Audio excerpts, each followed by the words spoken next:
Welcome to the Postpartum Performance Podcast. If you're here to be empowered and encouraged, you're in the right place. I believe every woman deserves to learn who's in her corner, which is why this podcast was created, to share encouragement and intentional conversations around women's health, nutrition, and wellness for new mothers. In each episode, we will discuss ways for women to find truth for her health, to feel strong, and to be confident from the inside out. I'm your host, Dr. Lindsay Peczkowski, a performance physical therapist with a passion for teaching others about pelvic health and guiding mothers to build movement, confidence, and strength.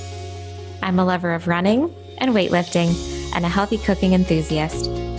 All right, ladies, grab your coffee and settle in for an episode of the Postpartum Performance Podcast. Are you with me? Here we go.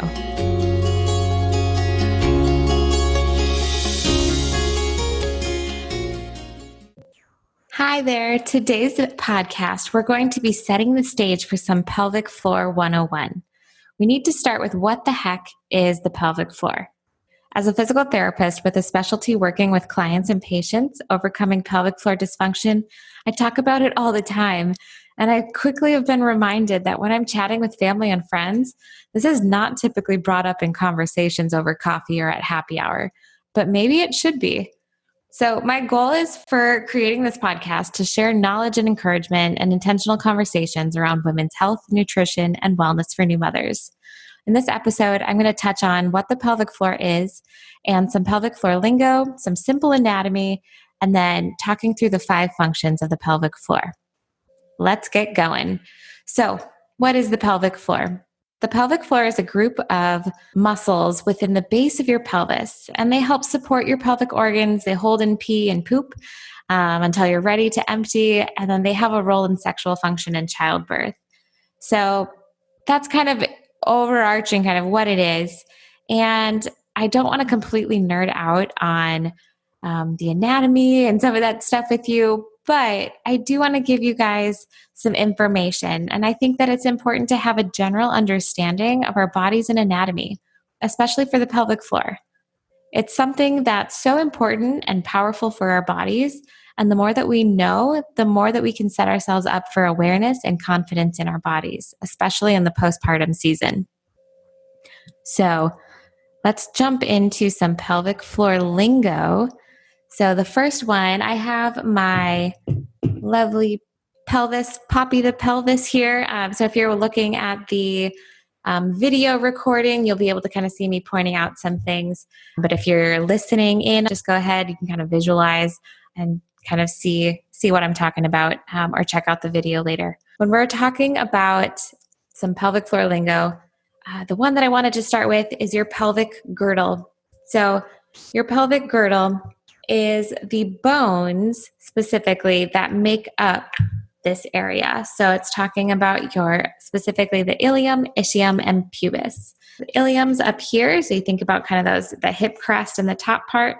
The ischium's over here, down below, like where your sit bones are, and then your pubis, which is kind of that front harder bone at the base of the pelvis. And your pelvic girdle makes a ring shape, and it's the framework for your pelvic floor muscles to attach and connect to in the pelvic region, as well as other muscles from the spine and some of the lower extremities and throughout the hip. So pelvic girdle can be a term that's used for women postpartum or during pregnancy. Sometimes they'll experience pelvic girdle pain. And this is something that can be treated, but it's something that usually with some of that ligament laxity, a little bit more give, sometimes these bones can elicit for some pain for some people. And then, so from the pelvic girdle, I wanted to touch on then the pelvis. So that is big picture, this whole region. So including the muscles, including the soft tissue, including ligaments and tendons and arteries and veins and all of those things, the nerves, all of that connective tissue. There's fascia too, which is kind of like a nice connective tissue. But there's so much in addition to the bones and the muscles. So thinking about your pelvis is the area that's formed from these 2 hip bones. So we're talking about kind of that girdle. And then we're also talking about the sacrum or your tailbone. and then that connecting piece. So your pelvis is that connecting piece between your upper body and your lower body. So pretty important, I'd say. All right. And then the next one we're going to talk through is your pelvic floor. So the pelvic floor is a group of muscles, and we'll dive into some more specifics on that in a little bit. But the pelvic floor is kind of that bottom of the pelvis. So you can see here, I'm holding up that anatomy. So you can see the red on here is representing muscles. And this is from the top down view as well. So you can see that there's kind of this bowl or almost funnel shape of muscles that are within our pelvis. And then the perineum. So the perineum is from the pubic bone. So if you were to touch your belly button and then go down a couple of inches, you're going to find a pretty kind of solid, hard spot, and that's your pubic bone. And the muscles that attach from there to your coccyx or your tailbone. And this area, as a physical therapist, pelvic health physical therapist, is really important during an assessment. So when we're asking someone to contract and relax or do a Kegel, some people will call it, when you're doing a pelvic floor contraction, that's really important and gives me some information on kind of what's going on. So I'm looking at basically what your ability to contract, relax, or lengthen and shorten those muscles are, as well as some of the coordination piece. So the perineum is that area from the front of the pelvis to your tailbone. And it's just that entire area through there. And then I wanted to touch on also that there is 2 triangles of the pelvic floor. So you have a urogenital triangle, and that houses where your urethra is. So when you pee, that's where pee comes out. And then also your vaginal opening is in the urogenital triangle. And then there's a rectal triangle, and the rectal triangle is where we poop out of. And so you can kind of see from here. So the urogenital triangle is here, and then the rectal triangle. I'm holding up Poppy, the pelvis for those of you on the video. And then last term for our pelvic floor lingo is the vulva. Yes, with an A, the vulva. I've definitely had some people think I was referring to the car and kind of looked at me like I was just being weird talking about a car while I was doing an assessment. But nope, I'm just talking about anatomy. So it's a term specific for the female external genitalia. And I like to describe it that it's unique and there's a wide range of normal appearance, just like our faces. So just like we all have our own unique beauty features, the vulva is similar in that way that we all have a nose, but our noses look differently. So same thing, we all have different tissues down in our vulvar region. So specifically, a lot of the times what we call the labia majora, minora, or the lips. Sometimes those can be pretty different on people, and the color and pubic hair and things like that. So it can look very different, but they function the same. So it's just one of those unique things about us and how we were made. Okay, so that was some of the pelvic floor lingo I wanted to take you guys through. And we're going to move into the anatomy. So, as I mentioned before, there are 3 layers of the pelvic floor, which is pretty cool.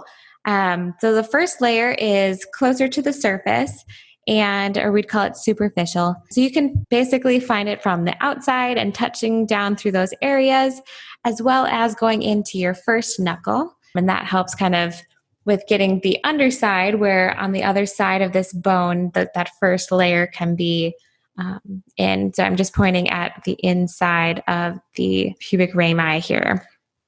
So the other part of layer 1 that's important is that for some women, if they have pain with intercourse on that kind of initial penetration, sometimes there's some involvement with that layer 1 of muscles. So again, I will touch on some of these specific diagnoses and symptoms in future episodes, but just trying to tie it all in a little bit for those of you listening. So layer 2 has a urogenital diaphragm. That's just kind of the fancy term of saying that's where the structures that help open and close our urethra and the vaginal opening are pretty much housed there. It's a pretty thick, fibrous kind of dense piece of connective tissue. And compared to the first and the third layers, it's pretty much just kind of like a sheet in those areas. And it's, again, like I said, for opening and closing the sphincters. And some of you may have experienced firsthand when these muscles need some more training and attention. Yes, I'm talking about those of you that experience leaking with running, laughing, lifting and coughing and all of those things. But don't worry, we'll have a specific stress incontinence episode in the future, I promise. So we have our layer 1, our layer 2, and then your layer 3 of muscles, which is about your third knuckle depth. And when I'm referring to the knuckle depth, that's during a pelvic floor assessment if we were going to be checking that vaginally, with consent, of course. But these muscles during the pelvic 3 layer help with supporting and lifting and stabilizing. So supporting our organs and kind of lifting those areas up off of the actual pelvic floor, and then stabilizing our core specifically as well. And these muscles are located on either side of the pelvis. And then also, if you're sitting down, you can actually feel kind of where those muscles are of your actual pelvic floor. So I can take you through a little way to find the pelvic floor in our next episode. And then the muscles also, which is pretty cool, is that in that third layer, we can actually get to some of the deep hip rotators from the internal side that can sometimes lead to people with hip pain, pelvic pain, or low back pain, or pain with intercourse. So it's pretty interesting how all of these things are so interconnected, and how many muscles and structures and pieces of anatomy that we have in this area of our pelvis. It's pretty powerful, which is really, really awesome. Okay, I hope I didn't bore you too much with the anatomy and talking about some of that, but I wanted to talk about also the 5 functions of the pelvic floor. So the pelvic floor has 5 functions. Stability, it's stabilizing with connecting joints and structures in and around the pelvis. And there's so many ligaments and tendons that help kind of do that, as well as in that pelvic region. So it's for stability as well as core stability. It's the bottom of our core, which is really important for when we're doing any activities, whether that's higher level, more dynamic things like working out or playing with your kids, but also for even just standing. It provides so much stability for your body. And then it's also supportive. So it's supporting your pelvic organs, especially that third layer. So that deepest layer we were talking about, that bowl or almost hammock of muscles that really helps support those pelvic organs. So thinking about your bladder, your uterus, the intestines, and all of those things that are tight inside of us. It's supporting those organs within our pelvis. And then the third function is sexual function. So it aids in sexual function and performance and pleasure. The first layer of pelvic floor muscles is really important with that pleasure piece and being able to perform sexual function, obviously, with the openings as well for the pelvic floor. We have to make sure that we can open and close them when appropriately. And that leads us to function number 4, which is the sphincteric function. So this helps with urinary and fecal continence. So helping us to close those sphincters and not go to the bathroom when we don't want to or don't have the resources available to go to the bathroom. But then we also need to know when to open or have that ability to go to the bathroom is also a very important aspect of their role. And then the last function of the pelvic floor is a sump pump. So it acts as more of like getting some of the blood flow and circulation out of the pelvis because, again, there are so many organs in those areas and blood vessels and muscles and all of that. And we would just want to make sure that we're pumping all of those things out. And our pelvic floor helps with that contraction and relaxation and just natural functioning of the pelvic floor.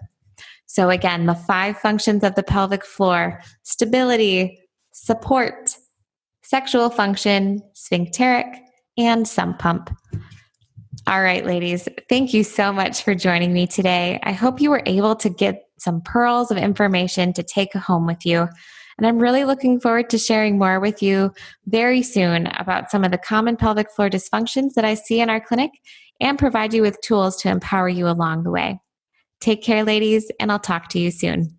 Thanks so much for listening to this episode of the Postpartum Performance Podcast. I appreciate you taking the time to listen, learn, and grow. If this is your first time tuning in, thank you so much for being here. The aim of this podcast is to provide oodles of the best possible content to help empower women, eliminate the phrase, "I wish I would have known sooner" around pelvic health, and to encourage personal growth through the postpartum journey to becoming the best version of yourself. If you enjoyed the show and found the content helpful, please remember to subscribe to the podcast and leave a 5-star review. These subscriptions and reviews help other mothers discover the podcast. If you're a regular listener, thank you. I encourage you to tell a friend about us or post on social media sharing your favorite part for today's show. If you're looking for more content like this, please follow me on Instagram at Postpartum Performance. Remember, mothers, if you're seeking to live life strong, I'm here with you in your corner. Continue to be brave, stay strong, and live confidently.